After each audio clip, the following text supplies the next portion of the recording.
નમસ્કાર. આજે આપણે એક એવી સાધારણ પણ બહુ જ ગહેન વાત સમજવાના છીએ, એક એવી ફિલોસોફી જે ખરેખર એક સુંદર જીવન જીવવાનો રસ્તો બતાવે છે.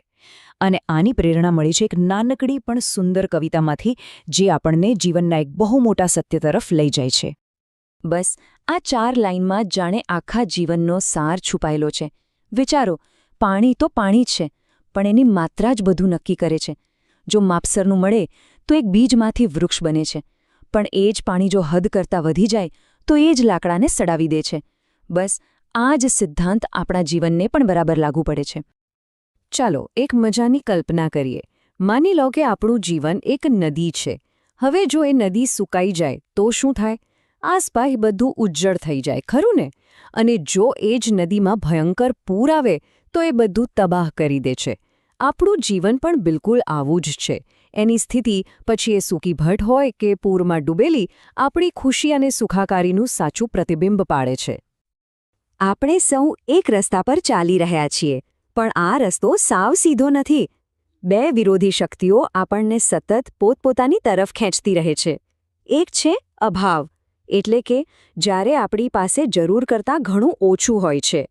અને બીજી છે અતિશયતા, મતલબ કે જ્યારે આપણી પાસે જરૂર કરતાં અનેક ગણું વધારે હોય છે.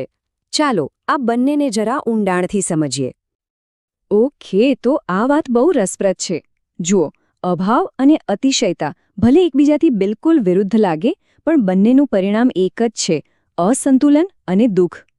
એક તરફ છે સૂકી નદીનો પટ, જ્યાં જીવનનો કોઈ વિકાસ જ શક્ય નથી, અને બીજી તરફ છે એવું પ્રચંડ પૂર જે બધું જ તાણી જાય છે, બધું નષ્ટ કરી દે છે.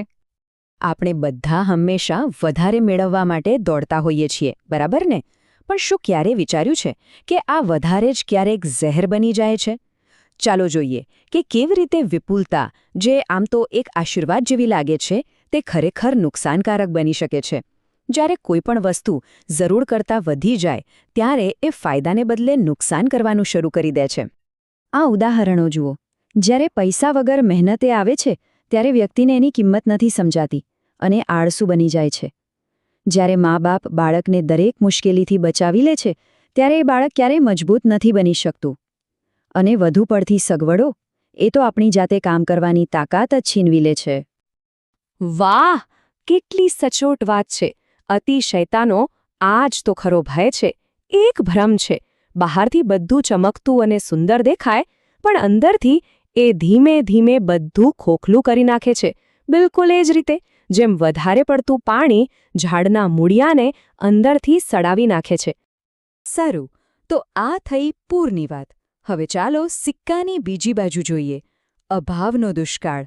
આ એક એવી સ્થિતિ છે જ્યાં પૂરતું નથીની લાગણી જીવનને સાવ ઉજ્જડ બનાવી દે છે, રણ જેવું.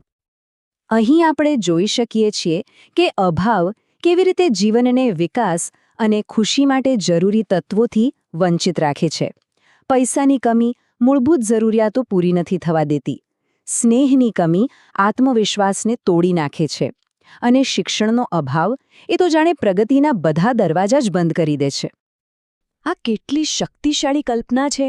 જેમ પાણી વગર સૂકી જમીનમાં બીજ ક્યારેય ફૂટી શકે નહીં, બસ એ જ રીતે મૂળભૂત જરૂરિયાતો અને સપોર્ટ વગર કોઈ પણ વ્યક્તિની ક્ષમતાઓ ક્યારેય વાસ્તવિકતામાં નથી બદલાઈ શકતી. અભાવ જીવનને ખીલવા જ નથી દેતો. તો આપણે પૂર પણ જોયો અને દુષ્કાળ પણ જોયો. હવે સૌથી મોટો સવાલ એ છે કે આ બંનેની વચ્ચેથી જીવન આપતો સૌમ્ય પ્રવાહ કેવી રીતે શોધવો? એ સોનેરી માર્ગ ક્યાં છે? અને એનો જવાબ છે સંતુલન. સંતુલન એટલે કોઈ સમજૂતી કે કોમ્પ્રોમાઇઝ નહીં, પણ એ જ જીવનની અસલી સુંદરતા અને તાકાતનો સ્ત્રોત છે. એક એવી સ્થિતિ જ્યાં બધું એકદમ પરફેક્ટ માત્રામાં હોય, ના જરાય ઓછું, ના જરાય વધારે.